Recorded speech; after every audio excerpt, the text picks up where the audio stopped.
So, apparently, because ayaw na pumayag, dalawa Senado natin ngayon. You have the Senate of the Philippines and you have the Senate of Malacanang. No? So, yung Senate of Malacanang had a hearing kanina and you have two Blue Ribbons Committee. Yung isa ay Committee de Absuelto na ang kanyang main work is paano i-absuelto yung mga high officials ng ating bansa at yung isa naman na seeking the truth. So am I saying lahat ng sabihin ng 18 ex-Marines ay completely true? No.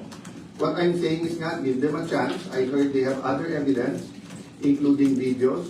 I heard that if they come out and there's full support na nararamdaman, may iba pang mga witnesses na may mga dokumento, may mga ebidensya na lalabas din.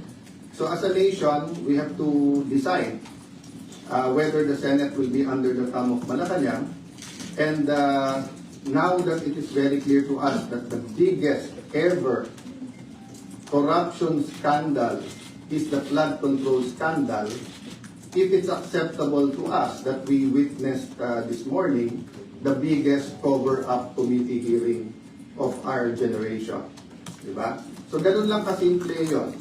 So in the same manner na nag-propose kami na parehong pipirma, I have not talked to Senator Marcoleta, so hindi ko alam kung papayag siyang dalawa silang chairman or whatever, but we have to find a solution that yung mga witnesses ay makakapunta ng malaya na protektado ng batas at independent yung Senate.